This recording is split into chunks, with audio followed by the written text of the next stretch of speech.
I'm live. Hello.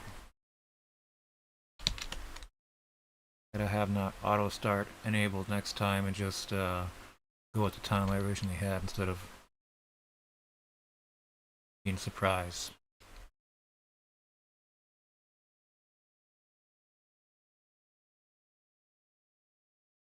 Okay. Now that the shock is out of my system. Currently looking at areas in Burkina Faso.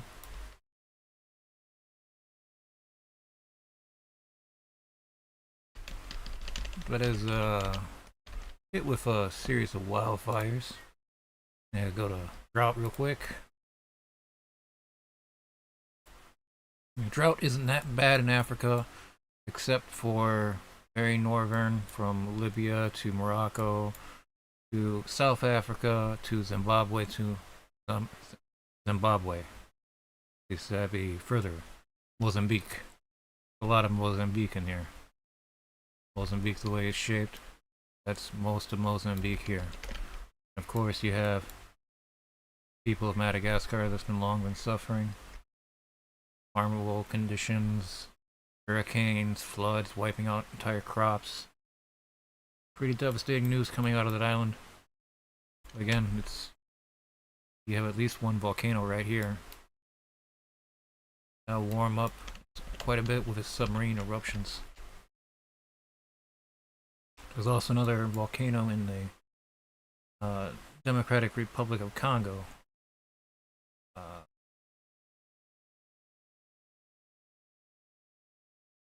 Just north of Rwanda.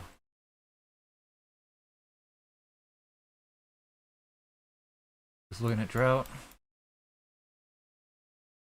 Now I know that the drought here, Mali is a very strange shaped country. Kind of shaped like a boot. A duck wearing a boot. That's not what we're currently looking at. We're looking at this country that has little drought except for the very northern tip of it. Burkina Faso, landlocked African country. Pretty small, but it seems a lot of fires are coming out of this country and crossing borders into Mali, crossing borders into Ghana, and quite possibly unrelated to these wildfires, but Nigeria as well had fires. Nigeria is a country of over 230 million people. It's when you have this amount of fire and drought around that amount of people, it's definitely news. Definitely something that should be looked into.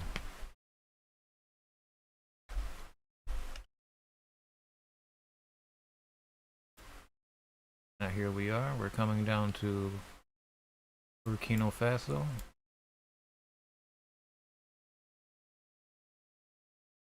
Slowly zooming down, you see numerous amount of fires. Some that are still burning. Some that are previous burn but still can come back up.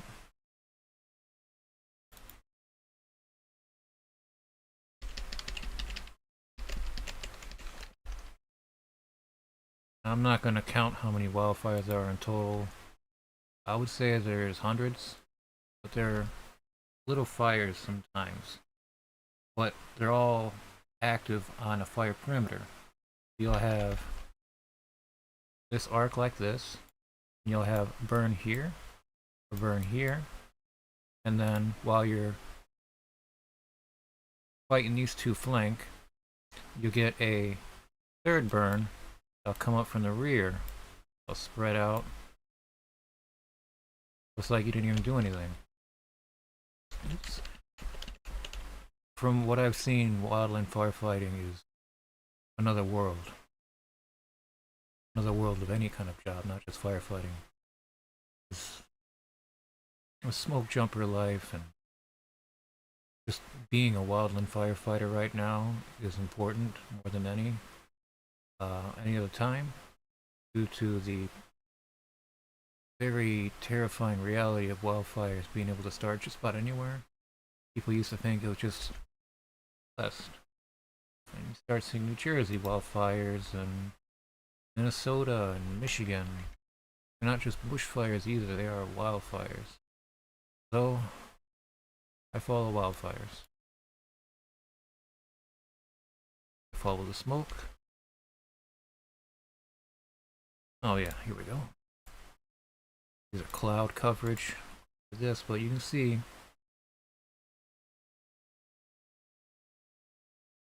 two areas right here are previously burned areas. I don't think that the fire starts from here. Cloud coverage. And then you have much larger burn in the south that happened. Could have been dropped due to wind blowing hot debris over. Now we have far more fires that have happened.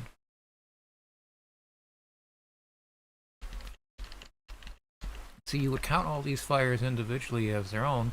They eventually, all their perimeters merge together and they all pass each other and feed on the fuel that the other one left behind. And last frame. Much more dark, more pronounced burnt earth, scorched earth. It's ground that has been damaged. The darker, more recent, the more fiery the inferno is, more infernal the fire. And the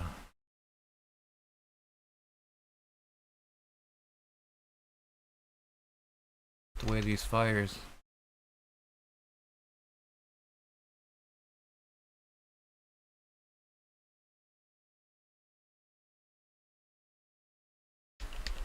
so all here can be burned. You see a little burn right here, a little smoke.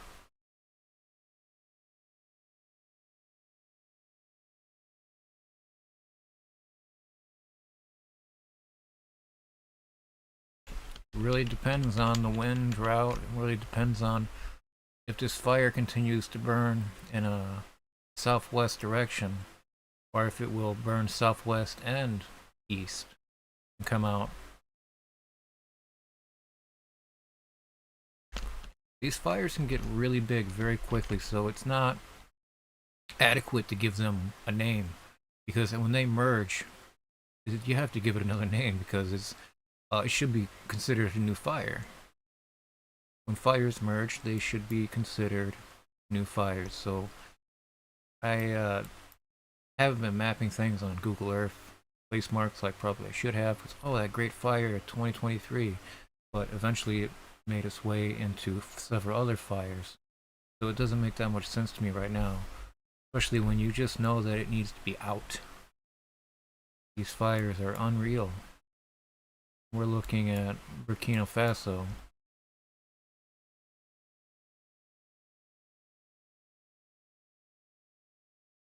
A number of fires have happened.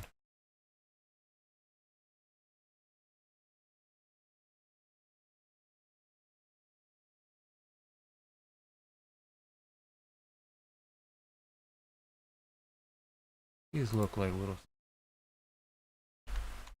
Don't look very damaged, this earth here.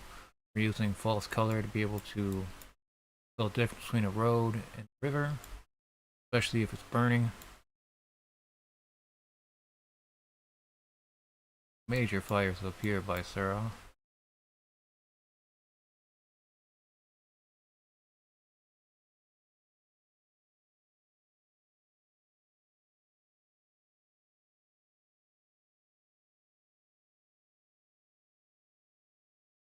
Some strong fires burning here in the center and eat away. I'm just gonna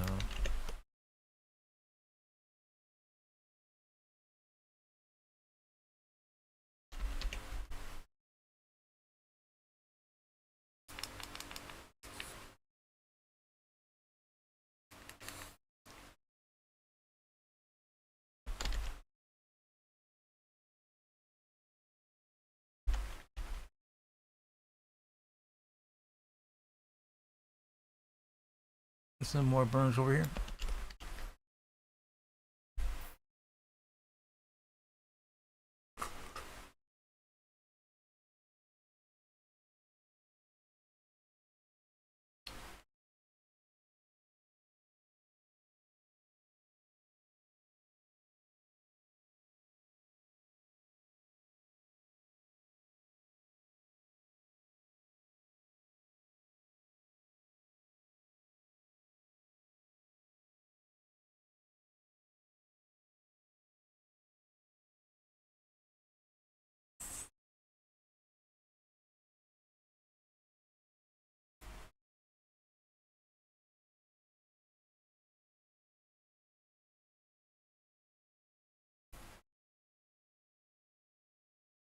Now we just add another day into the time lapse. That way we can see the scans that we are missing within the last 2 days. They don't bunch up and they don't overscan. They don't, okay, here's today's scan, and I'm going to another day's scan, and then I'm going to the third day. Just try to maximize my coverage of the land. You can see right here, there are fires burning all around Burkina Faso, landlocked country in Africa. Severe amount of fires that are burning. And these fires cross borders into neighboring countries of Mali, Ghana, and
give you a rough idea of communities, smaller communities in West Africa.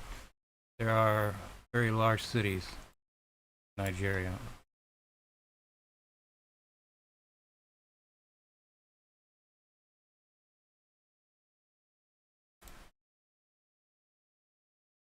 I was hoping Google Earth would have the border lines a bit more pronounced, or any at all pronounced. So I'll just close that now.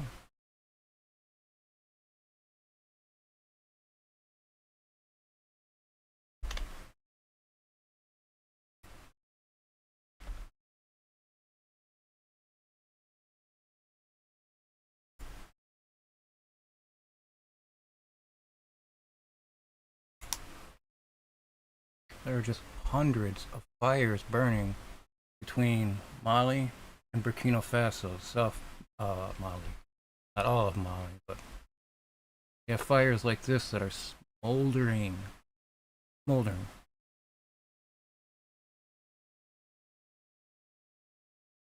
Looks like crowning. And it just, here's the 20th, the 25th. This could have been the other day, it just started. Very, very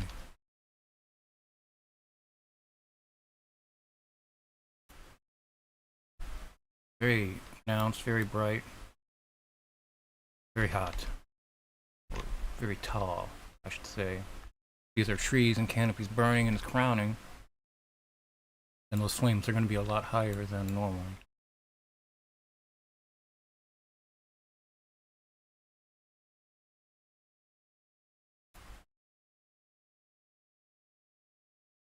Now it's a strange little city here, surrounded by fire.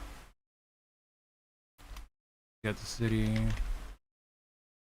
here, and there's just fighting the flames back each time they come in, but this wave looks rough. Play.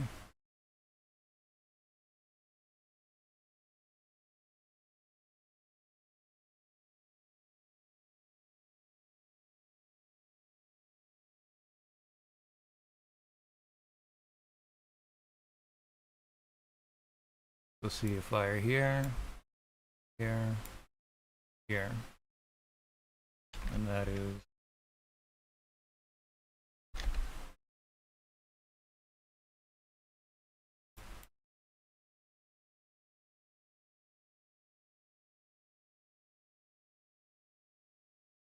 28th.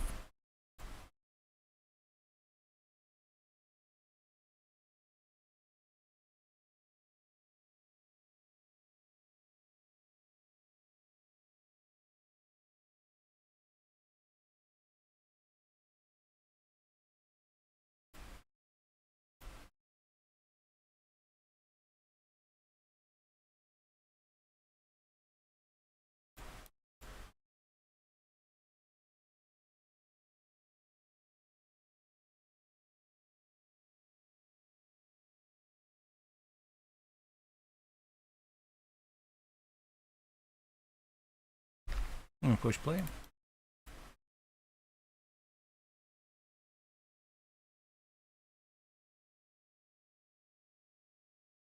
And it just creeps up here. Right here, creeps up right here.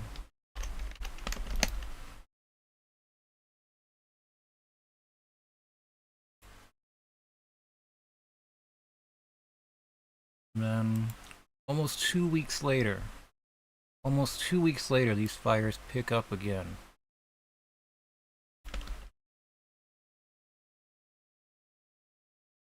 They are massive.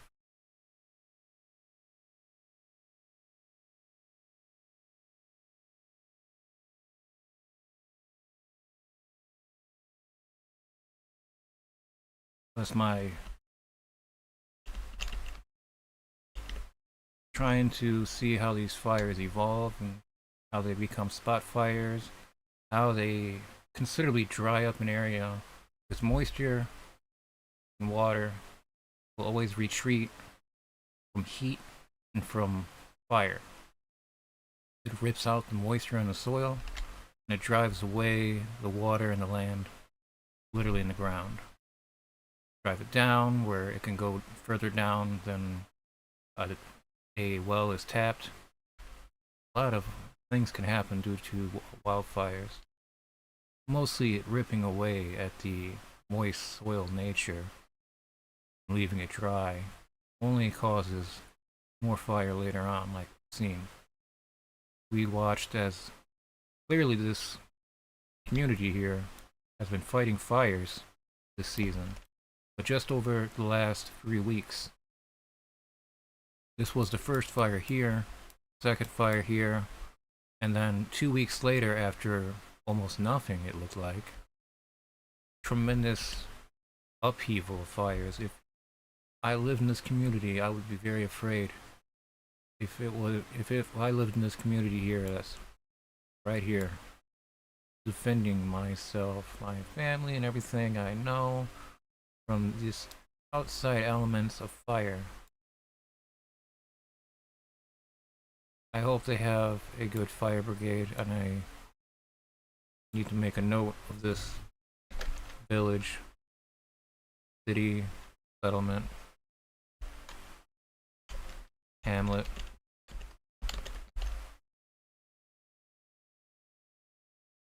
The Barca logo department. Much as I can zoom in here, but if it's just a firefighting station, that's probably the best. Can't go any further than that to zoom in. You can see the fire here. If they're fighting this fire here, here, or here, and let's say smoke here, billowing up. This horrible black billowing smoke. Now you have any of these three firefighters. They see the smoke and they're going to shoot the smoke, and they're going to shoot the land right here. They're going to shoot the smokestack right here. Draw the smoke a little bit better. So we have a plume of smoke here. Not saying that this was here already. Let's forget about this cutoff right here, that tail. Let's cut this tail off. So they're firing water here. There's these spotty areas that look like they've been defended. And they blast water cannon into the smoke in an attempt to try to control the smoke, to cut it in half. Instead, what happens is all these hot particulates are on the side that was severed. If this is the case, it's a very common, because these wildfires that are so large like this, they have a lot of accumulation of hot particulates in its smoke plume. And you cut that tail off and it drops down, and you'll have a lot of 700 plus degree Fahrenheit embers that are just starting to burn wildly everything it touches. And since it's probably been downwind of this fire, I would say, yeah, it definitely is a good possibility that if there was a fire that had people working on it, that if they were to cut off a smoke trail like that, it would leave a blaze like that just all at once. Can't imagine the people that are fighting this fire would think that's good news. It's not. That is a hell of a fire. Let's this is the other reason too, is whenever it comes to fire naming, if I would have named, not me, but if there was a name of this fire just right here, it wouldn't make much sense after that week or two, because then we're gonna rename this whole fire here, that name of the fire here before. It doesn't make sense. It's just a big fire and it needed to be put out. Fire is a naturally occurring element on this planet, but when introduced into ecology that normally hasn't dealing with it, it's absolutely catastrophic. Absolutely catastrophic. And then you have all these rivers and ditches and slopes that the fire will constantly abuse. You get a fire that come up, down, wind blowing south, then it comes into the slope where the wind blowing west, it causes it to rise back up without even hitting the water. And it crosses the river by putting up a lot of hot particulates in the sky.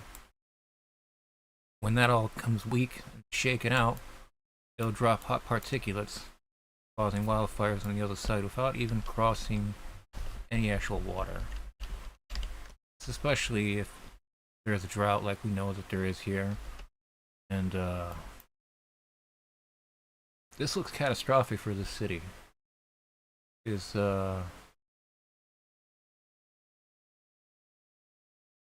Barcelogo department. I don't know why it's small, so tiny for me right there. This looks intensely threatened. It would be very hot in this city, and it would be very loud. The roar of this fire would be tremendous. Especially this one. They all just they are just smoldering. They all look to be just smoldering and burning. Deep-seated burns. Miles away. Not even miles away. Is this even a mile away or 1 kilometer away? Okay, it is like 6 or 7 kilometers. Still, it's very close to the community. You can see how where the community has fought these fires back. Either they create fire lines and they use fire trucks, but there's a drought. They aren't able to get any water. This fire can run see that's 3 kilometers, 3 kilometers. So if this fire were to go another 3 kilometers, 4 kilometers, it would find its way into the vicinity of the city, this department, village, city, or settlement. And you can see fire just on the left side of it up here. There's fire all over the place, but it didn't happen all at once. And it can work the southern side, and the fire keeps retreating back out the back, and you can't see that the fire grew a mile out the backside of where you were fighting. That would be really defeating. That would be a very defeating feeling.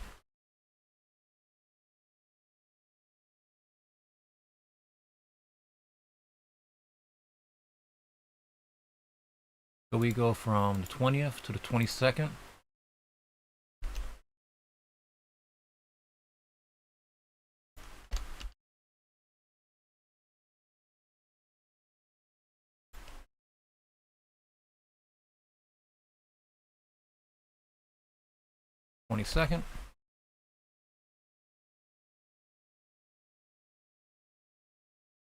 To the 25th. I know it's the same fire that I zoomed in on earlier, but I had to zoom in because this is unreal. Just 2 short days.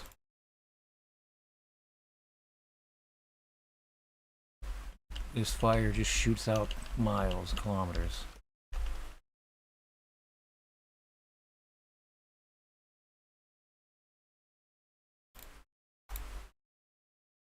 So it's say 50 square kilometers, and as the bird flies, 11 kilometers.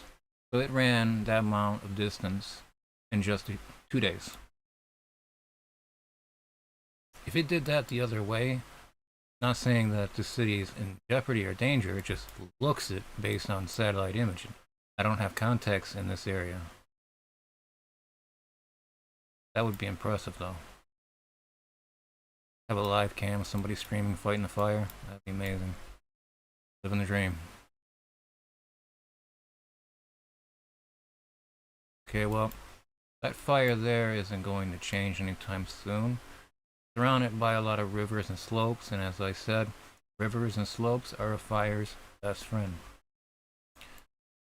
Chooses the path of least resistance, and it'll constantly do these little loops, these little arcs. They'll go down a slope, and they'll come right back up on a slope. So you'll have a slope here, a slope here, and a slope here. You have the fire goes over top, fire goes over top, and the fire goes over top.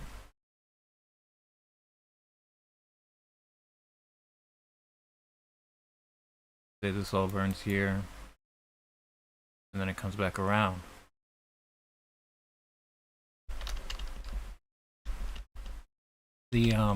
Those types of slopes are really common in Western Australia, for an example. But here you just have many, many, many, many rivers and ditches and streams, creeks.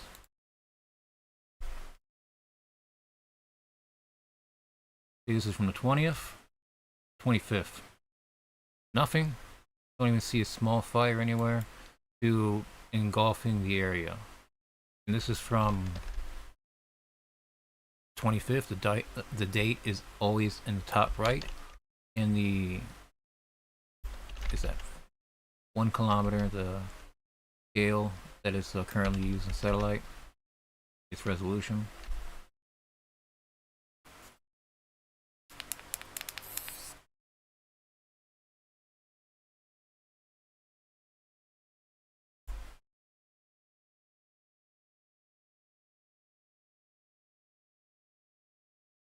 These fires are just massive, and they just started within days. But you can see each one that has this kind of familiar shape.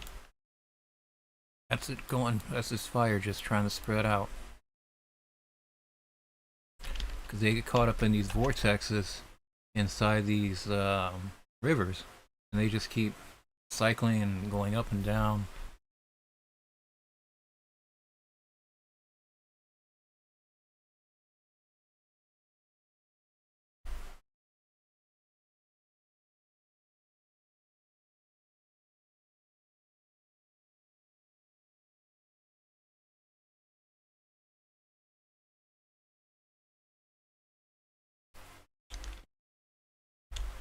So on the 17th, the 20th,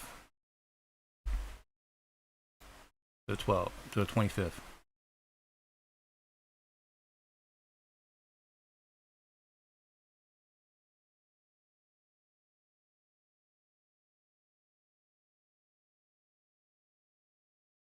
Right now, I'm not looking at any third-party sources. I am literally just scanning around the countryside right now, Burkina Faso, and finding wildfire after wildfire after wildfire. Without any advanced knowledge, I'm not claiming anything at all. I have to make a note of this. That there are so many fires that it's actually probably much easier to zoom in and try to find the fires than it would be to find any official news. Because most of these bushfires, they're underreported in their size because they might not be able to get a drone up over it and see it the entirety that the fire is 22 square kilometers. These fires can't be measured on foot unless you have a burn line already set in place. It'd be without the proper gear and knowledge, these fires just keep happening. And if you put out one fire, fighting this fire, and it jumps line, and jumps a line, this fire is even bigger, how do you fight that?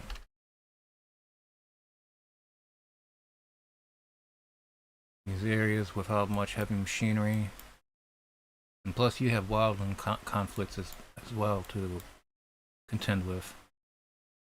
You have a lot of animals still in the wild in Africa, and some of the last areas of the wild left on the planet.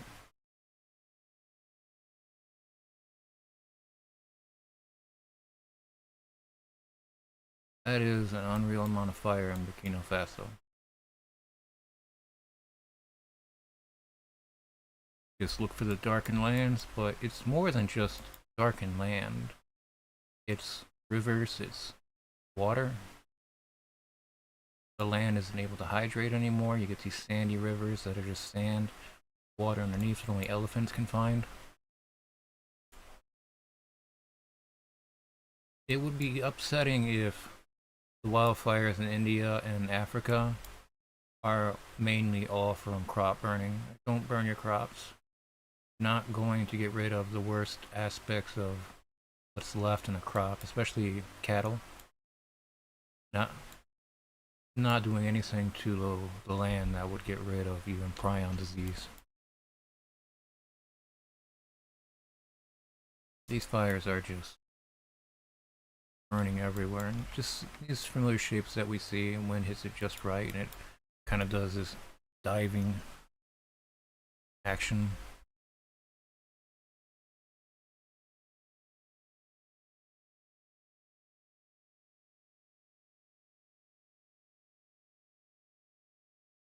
Tremendous amount of fires right here.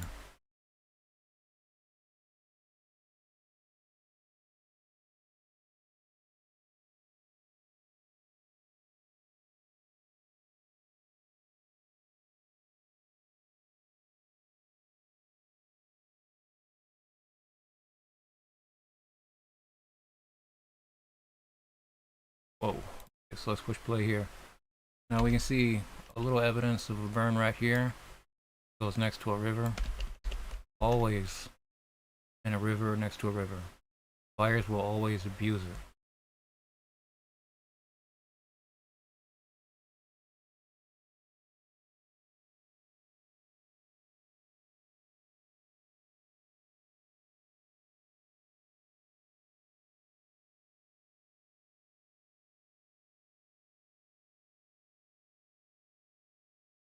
Damn. I'll play that again.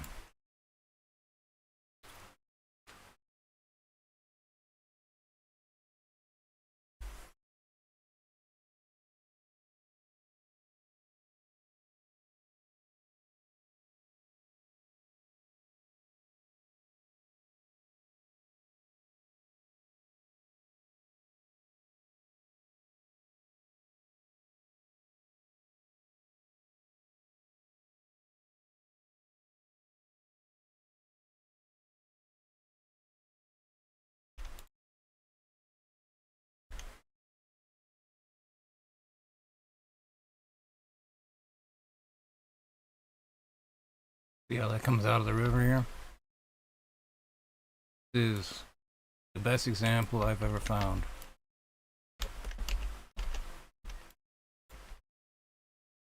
River that just keeps coming up, coming up.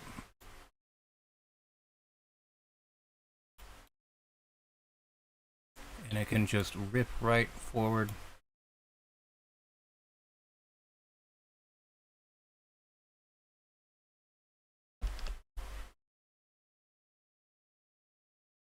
You have more fire down here as well. You can see this area here will burn.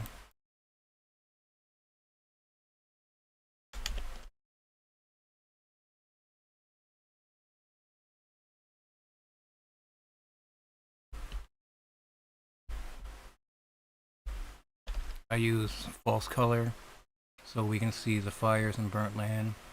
We can separate the burnt land from lakes and bodies of water that would normally be there. The only thing that we're interested in using this is fire. And this isn't fake fire. This is real fire that we're seeing on satellite. This is data that's supposed to represent hotspots. These are actual wildfires that are currently burning. These are not representations of fires, but these are their fires that are currently burning. Everything burns out and away. These fires that happened, it can be very complicated. Complex amount of fires, they're not named, and you have hundreds of square kilometers that have been burned within 2 short days. That's unreal. That looks like lava. I'm not saying it is lava, but that looks like an inferno. Take a peek.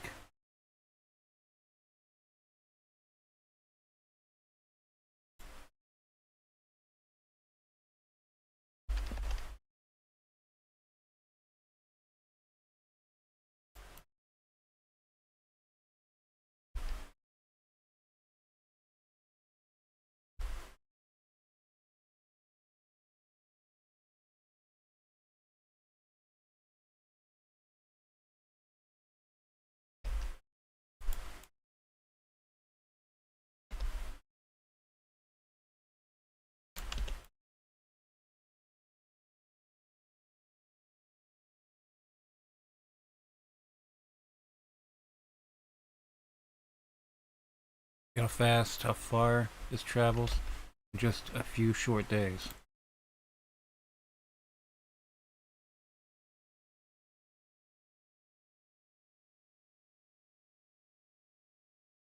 "10 kilometers. This fire really traveled through and out.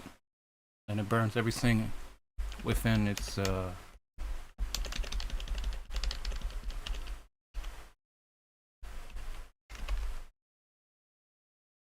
scope. So much fire.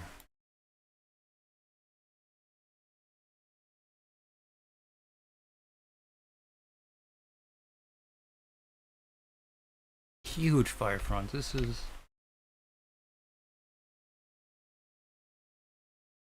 5 kilometers.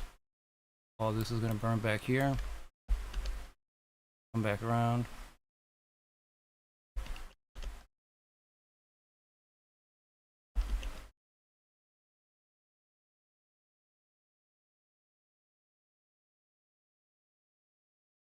Hundreds of fires currently burning throughout Burkina Faso.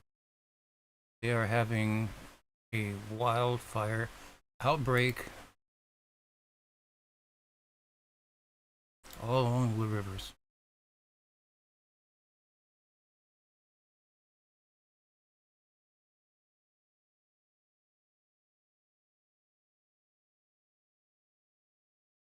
That's actual fire.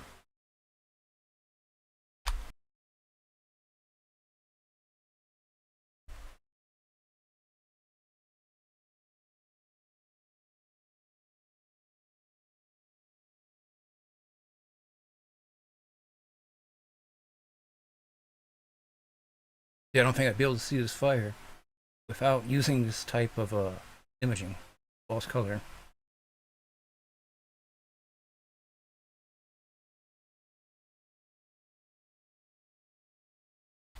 Excuse me.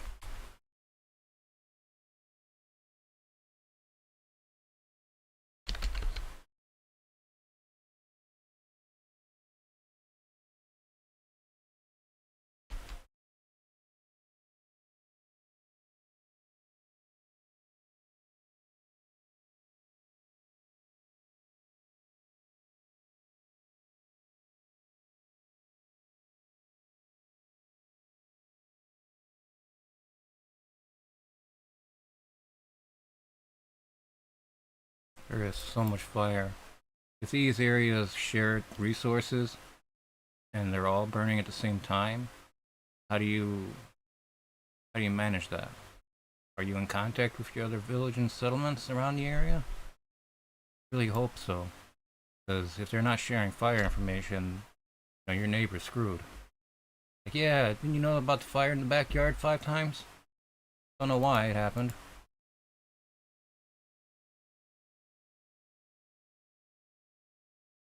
That doesn't happen here. These brush fires, they just burn, but they don't stop. They go into the river and hide behind a slope. The hope is that the water rushing towards it puts it out, but if it's higher lying vegetation that's on fire, that could burn that area for a while. The drier it gets, like right here.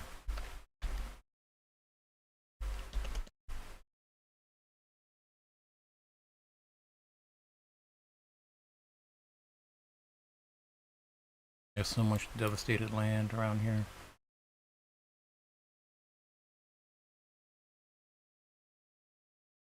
Just leaving Burkina Faso.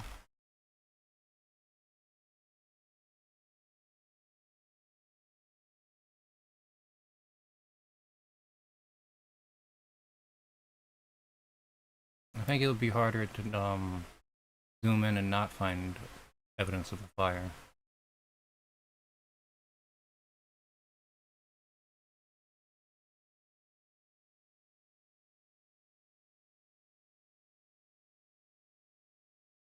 I think, yeah, that is. We see a fire? Yeah, we do.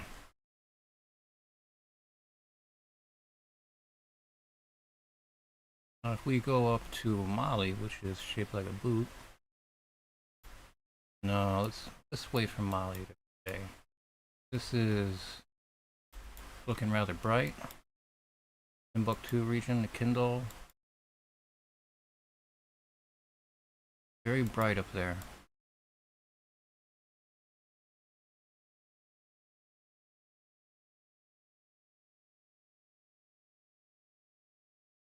Clouds, coverage, it looks like bird feet. This looks like bird feet. Yeah, bird feet. Those cloud coverage looks like bird feet.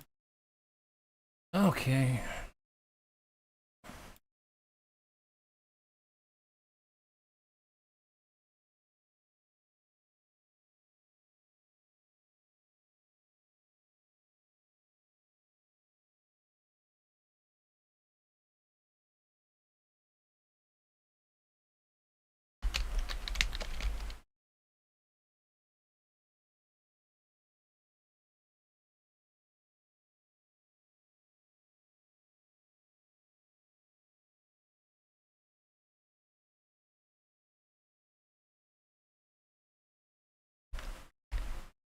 This is the volcano Etna in Sicily, Italy. It's had some pretty significant eruptions over the last few weeks. This is an image from the 29th, as always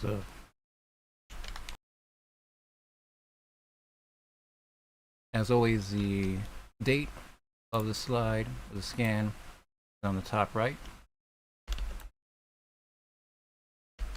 and the resolution up in meters is on the top left. Play.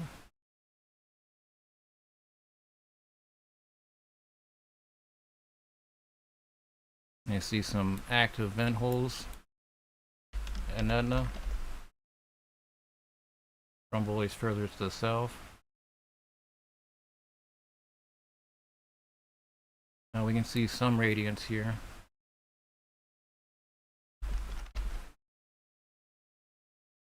Whoa. Whoa.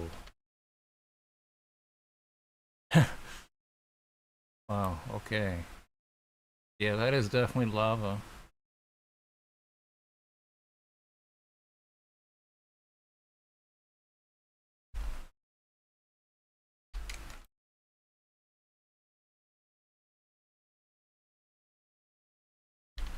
Kind of looks like a bleeding heart. No. Of course it's bleeding. Take a heart out, it's gonna be bleeding. It looks like a heart that's at rest, lying down. Just had a long day. Marvelous. That's...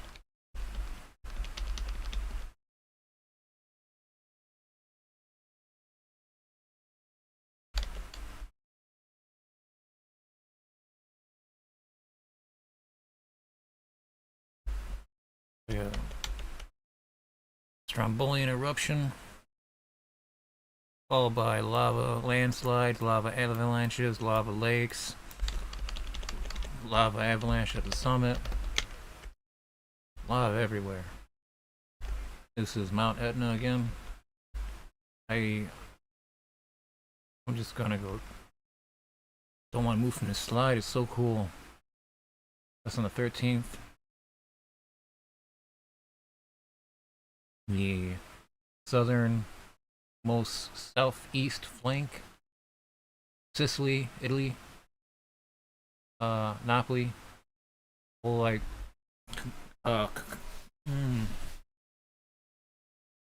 cacophony of volcanoes.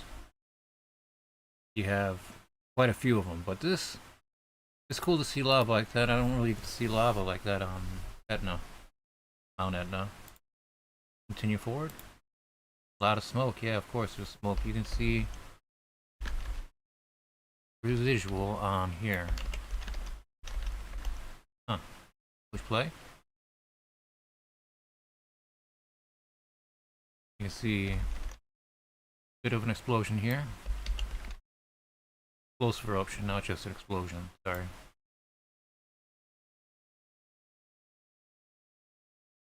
Interesting. Let's look at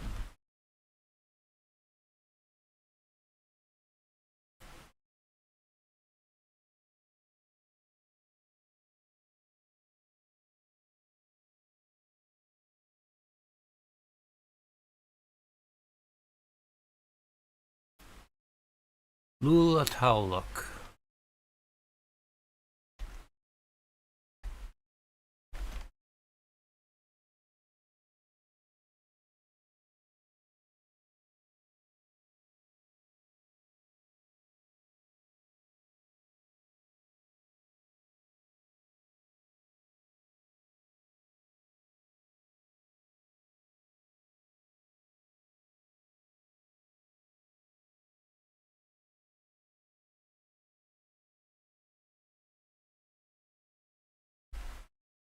Now this is sorry, blacked out there for a moment.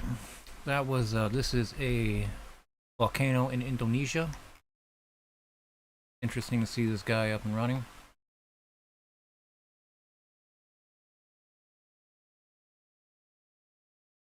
Now these features are not exaggerated on this volcano. Now sometimes people have their Google Earth features set to like a exaggeration of like ×3. It doesn't give that same feel of what the volcano looks like.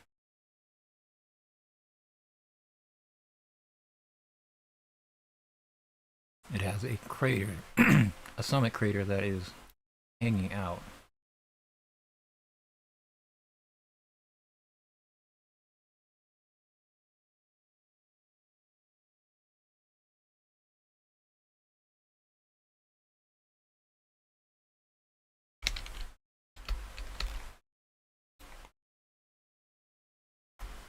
That's Lulataluk.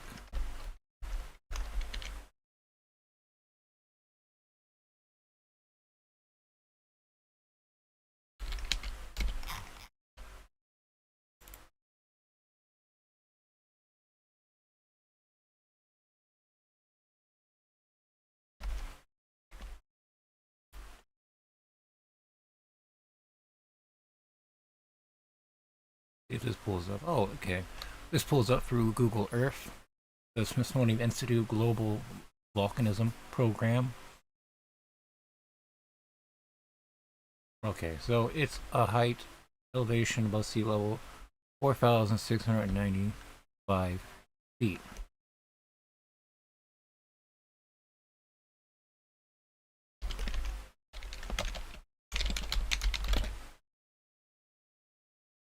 Or around 1431 meters. Yep, it's a southeastern island, Indonesia, Oceania. Let's take a look at it.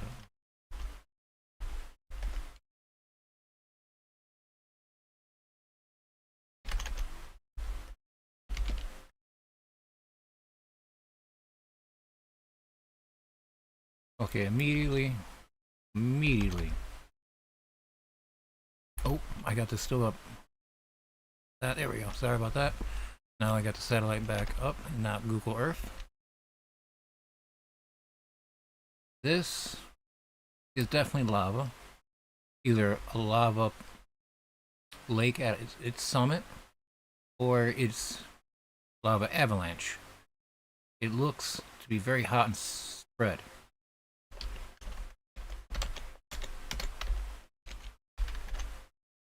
And spread around.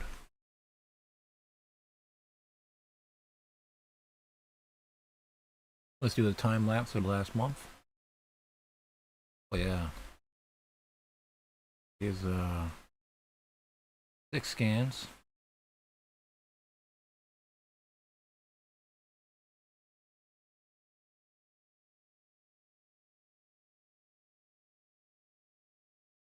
It looks like these spiraling, corkscrewing. And today's. Yeah, this volcano is very much awake. Let's go back in a couple more weeks, see if there's anything different. Let's go back a whole 3 months to July 1st.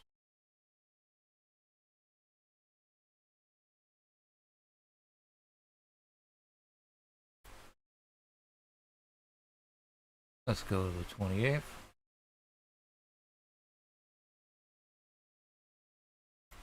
27th, sorry. You can see a big eruption that happened earlier in the summer.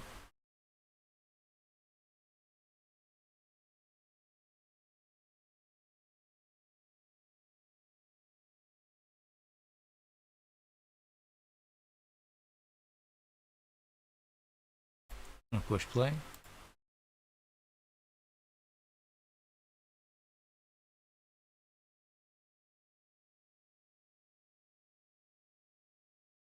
A lot of cloud coverage, but really great shots of the volcano being active with lava lakes at its summit. Slowly oozes down.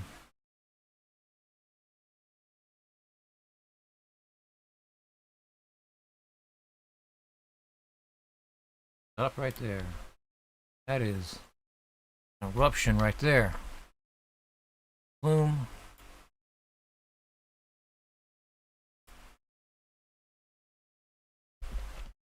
That's a pretty significant eruption here. That's probably a few hundred meters. That is 25th. Go to the date of the 25th. Is that October 25th? Yep.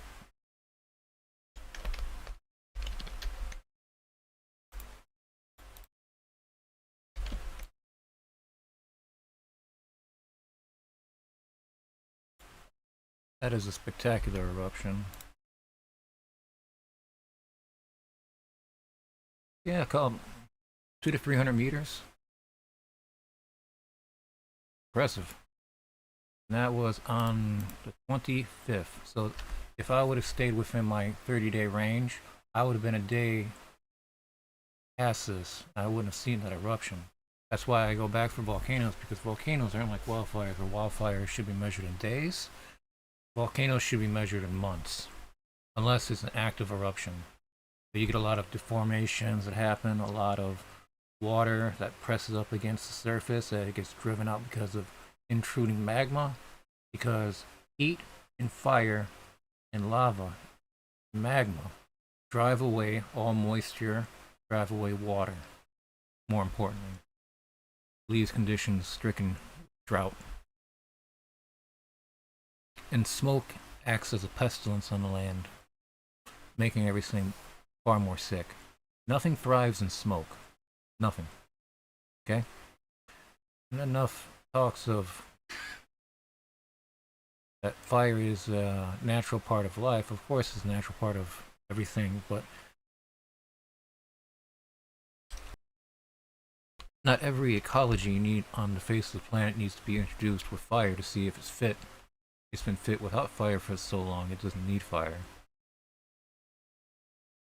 But the volcanoes will be a measure in themselves. I've seen some pretty big eruptions over the last few weeks. This with right here with the Indonesian volcano Lulutaluk.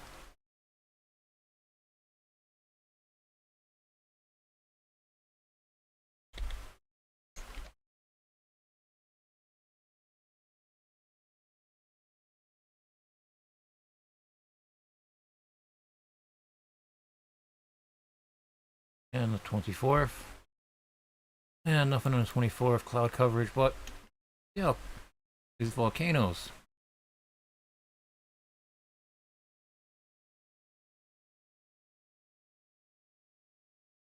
Now we looked at Mount Etna. We looked at Lulutaluk. Let's look at Shishalden.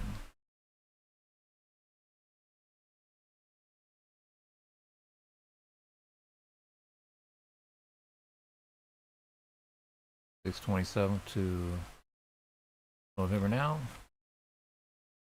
Now we can see here Shishalden volcano in Alaska and the Aleutian chain, island chains that connect. Asshole Russian. Whoever owns these islands now, real islands. This is volcanic, massive islands that are uninhabitable. Russia probably uses them for weapons training. Like what else? The island's already blowing up.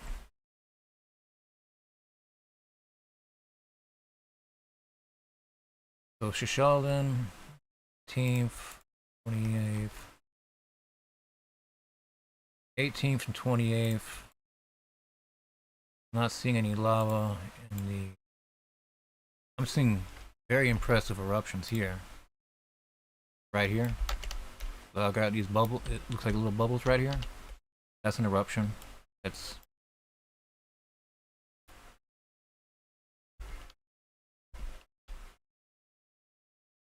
blasted.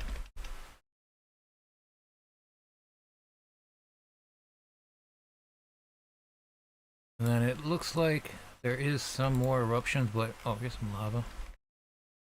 There is lava. So Shishalden is definitely erupting, warming things up for Alaska even more.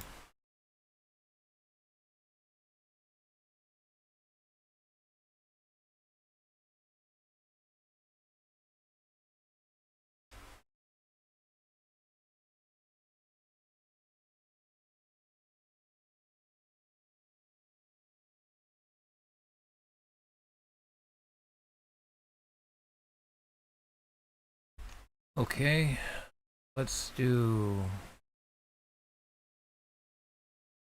false color.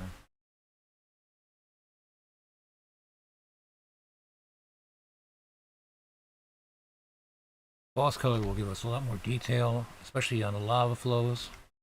But we didn't see many lava flows. Let me go back to October. Going back in June, that'll take forever again.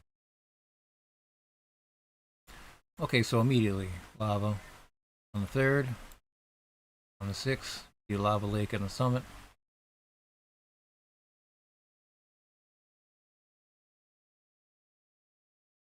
Just explosions, but there's an explosion. There's lava there. Another explosion. To today, where it looks like there is summit activity. You got the southeastern wind blowing its smokestack that direction. See all the other wind, and the weather acting up this northern flank of the volcano.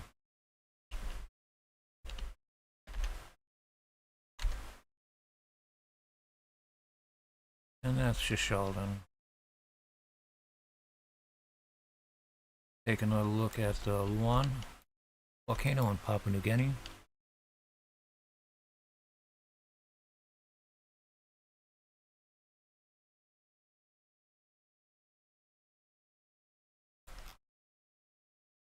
Did not change. There, now change.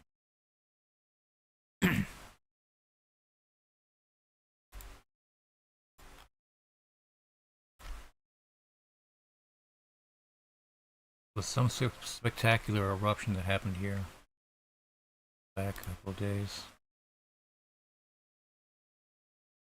This was a massive eruption.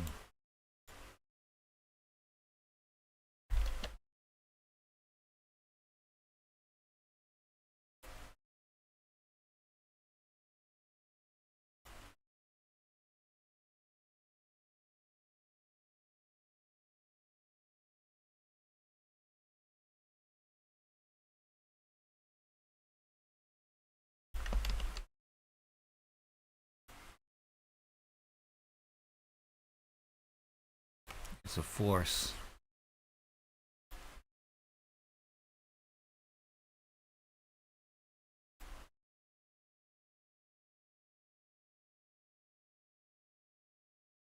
Absolutely otherworldly.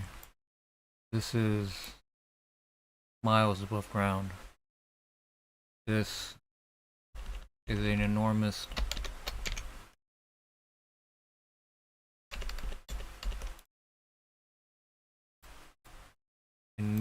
amount of dust, debris, ash,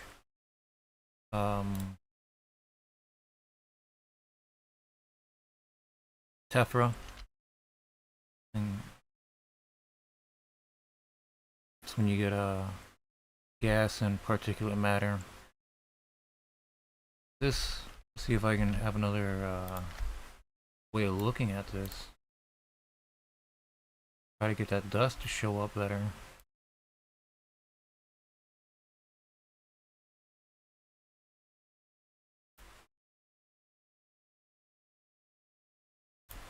Guess this is the best we got it right now. A lot of ash and dust and volcanic material that was ejected, and you see its gases, its hot gases above it.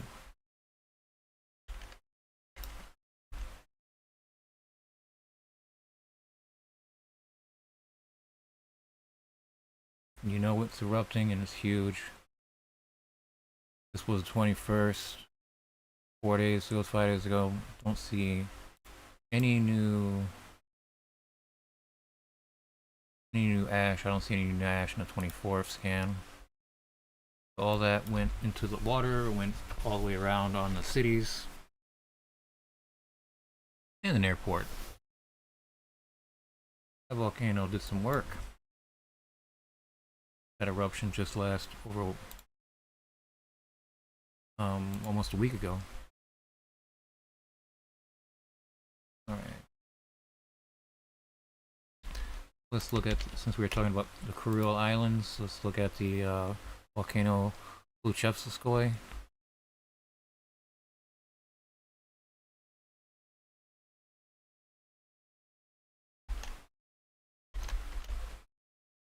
It's this guy right here. wild eye monster.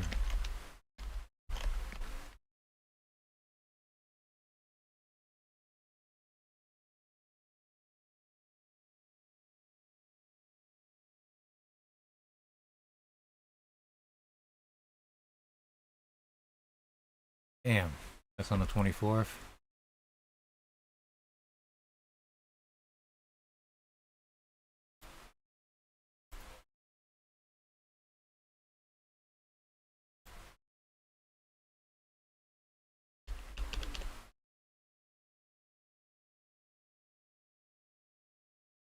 Whoa. That's a massive eruption right here on the 26th. Massive eruption followed by lava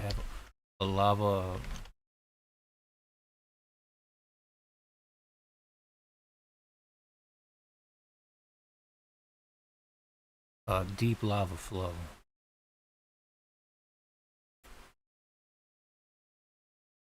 More lava, more looks like a lava lake at the summit. Very large lava lake at that.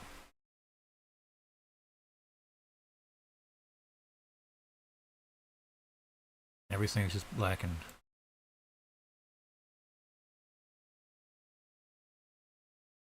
What date was that? 20th.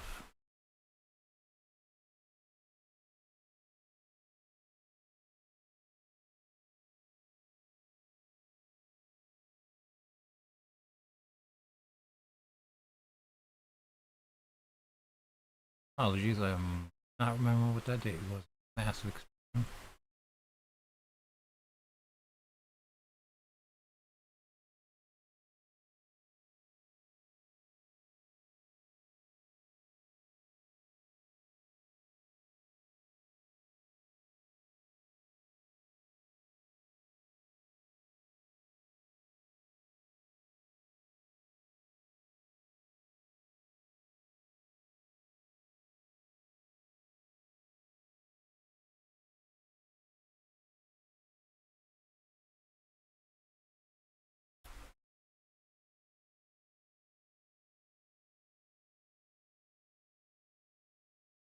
Okay.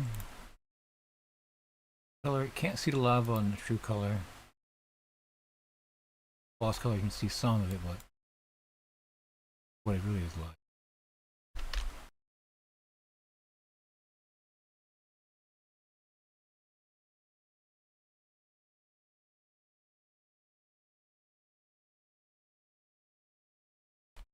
Pardon me.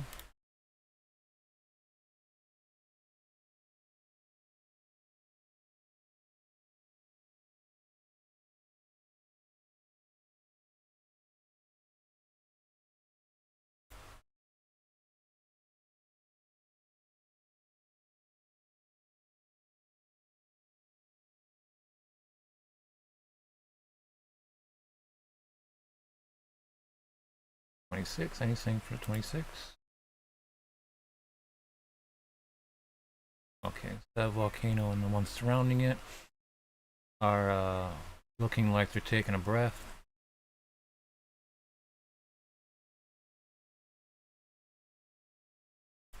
Now let's take a look at my favorite volcano, not because of what it does and who, because of it is Krakatoa. Anak Krakatoa, son of Krakatoa.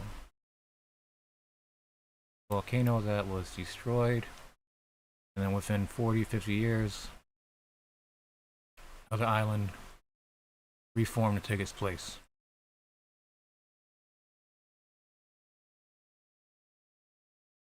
Usually some spectacular sights.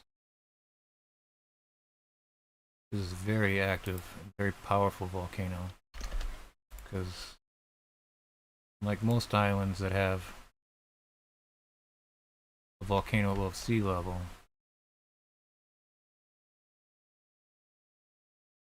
Krakatoa is more like this.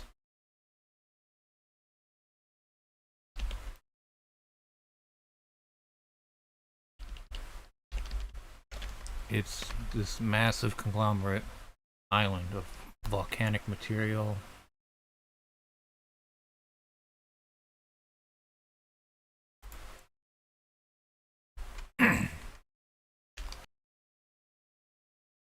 Sorry about that. I can't tell anything from that.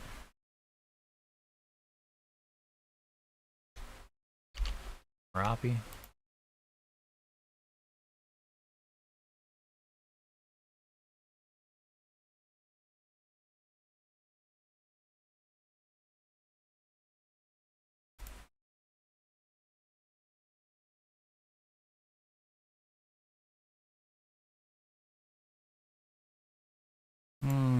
No sign of lava.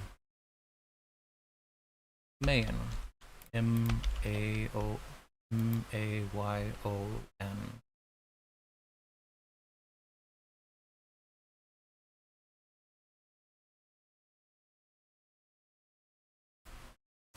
See some lava here on the 26th of October, a month ago.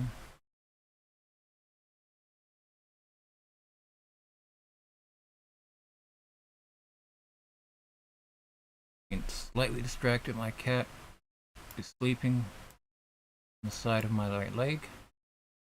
And he has all his claws in my leg so he can stay still while sleeping. Occasionally he'll pull his claws, and it causes some slight distraction because they are sharp. You have to trim them. We usually trim them. Usually trim them quite a bit, but it's the bigger they get, the harder it is. They start learning how to use them effectively. Right now it's a door. Let's come down over here. We're in Papua New Guinea already, looking at that volcano.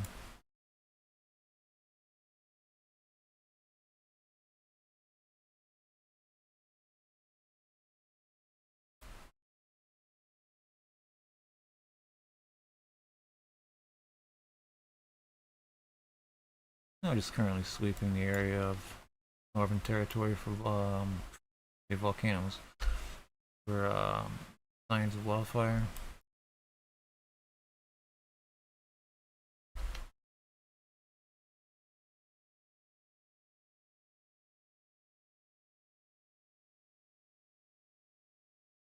Okay, that's not working. Let's try some.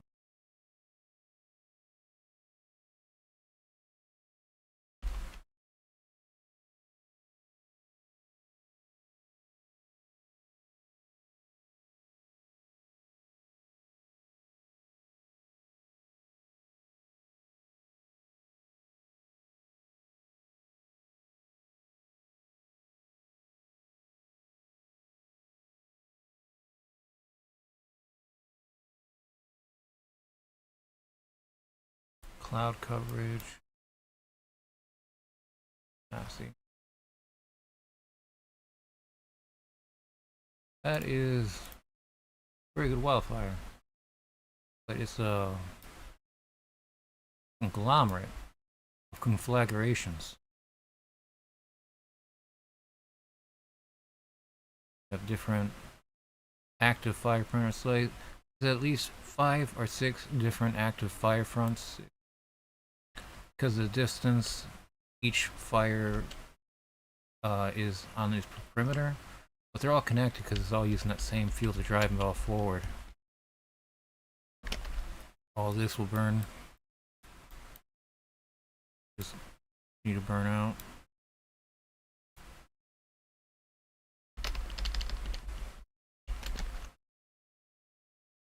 You see, like down here, this looks like a pretty massive fire.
Another pretty wicked looking fire in Western Australia.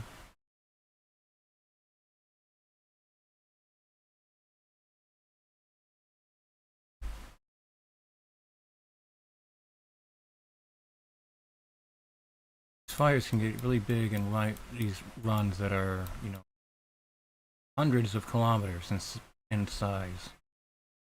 Not these, but using these dunes, go from one to the other, 62 kilometers, nothing. Some of these fires do 200 kilometers easy before they turn around and burn out, or like this one here.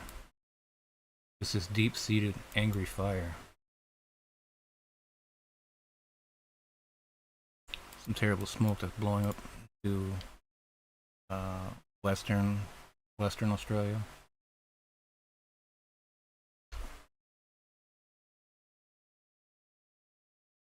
Got nothing going until nope, right from the river. You see, keep saying this. Rivers and slopes are a fire's best friend. Path of least resistance to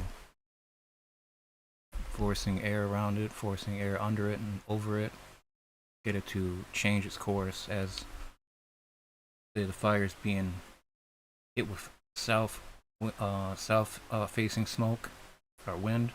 The smoke's going to change course counterclockwise when it reaches the western wind that's going through its slope in a river, and it's just going to take off from there.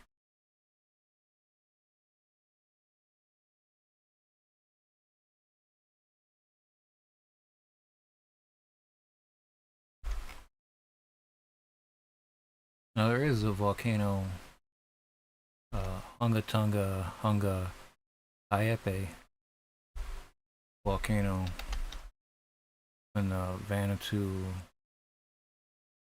island chain. I'm getting distracted, I'm sorry.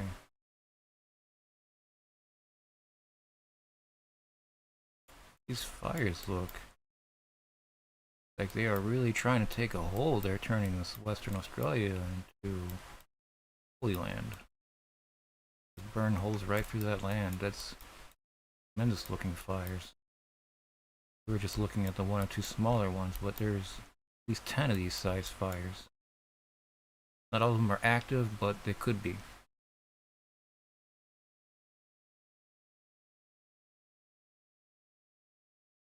Yeah, these are burning towards Broome again. These fires, this is...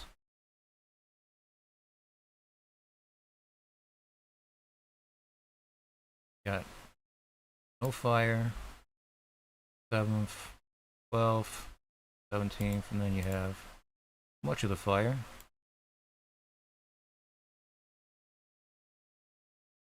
Got it going to dormant phase and receding, and it's still smoldering, still there. Just from a day. 21st, 26th. The fire wasn't 100% out. There was a little ember along on its perimeter, so it caught a spark and started blazing again.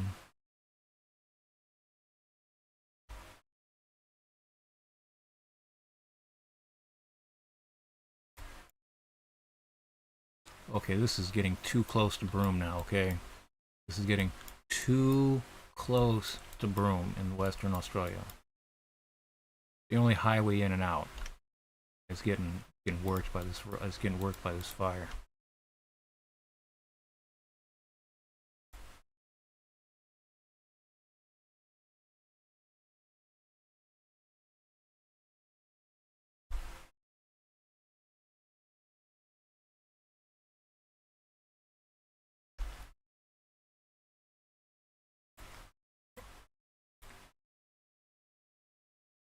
This fire is only 22 kilometers away from Broome. That's not a whole lot of padding between the two, especially if any of these fires transit over from the south side. There are tremendous looking fires burning throughout Western Australia.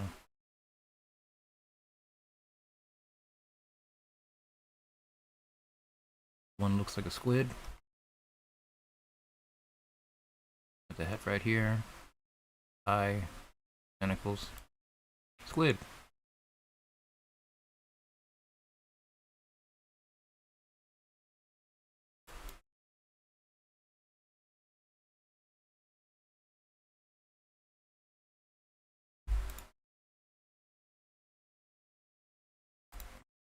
Another fire that comes out. Like it's fought back and battled back, and days of dormancy until explosion of activity.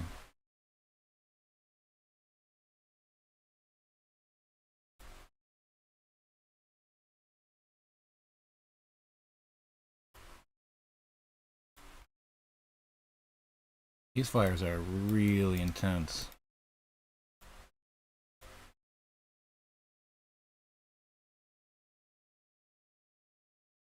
Again, like, just within the last couple of days, Western Australia just went up. There's so many areas in Western Australia that have been burned over the last day or two that were not there before. Tremendous fires burning here, all along the river systems here, and a road.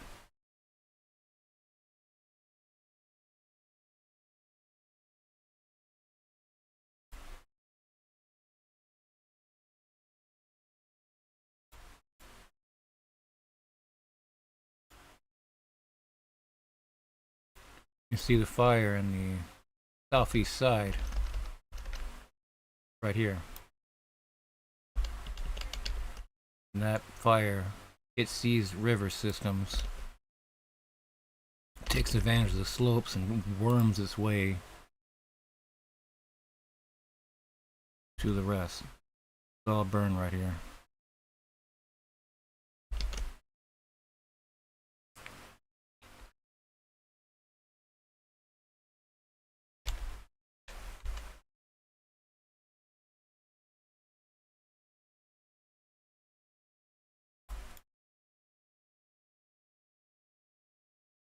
So Western Australia is definitely picking up again in fires. I'm seeing dozens of fires in Western Australia. In Africa, let's go over to Australia drought. Okay, so that's about where we're seeing the fires right here, but up here is where Broome is, and that is where the fires are burning really hot and numerous. We're also dangerously close, within 24 kilometers of Broome, the city of Broome, in northwest Western Australia.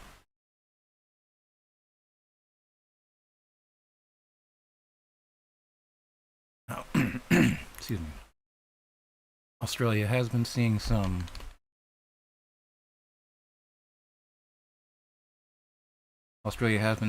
precipitation lately, so there is some moisture in the grounds, especially in Queensland. Queensland's probably flooding right now with this amount of water. Soil moisture, yeah, it's Queensland's getting some good rain right now. Western Australia is still dry. Maybe not as droughty, but still dry. And we're seeing fires, a peak of fires in the last day. So it's definitely related. You get conditions just right for an area, and it just goes, and it doesn't stop, since it's all low-lying brush, wilderness, bush, grounds. The fire will climb up areas that are, like, if a hilly, craggy area has a bunch of vegetation growing out of it, the fire can climb up that and go up higher. Fire really will do what it wants. And it's hard to control a fire in the wildland, especially in desert conditions, and you gotta go the next day, the next shift, and you gotta fight what's like in a jungle. Australia's a weird place. Australia's a very weird place.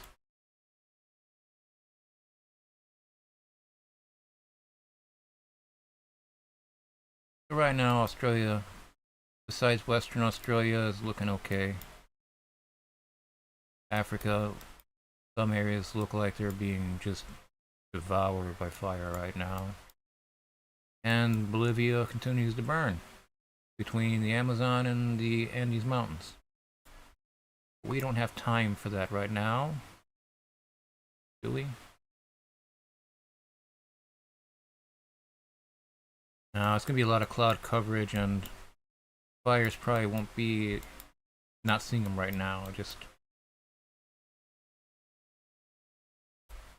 not enough time to get into it. Alright. That is all I have for this stream. Please, if you could, like and subscribe. Helps me out immensely. I will return another stream in case of wildfire or some other pertinent volcanic findings. Thank you for watching.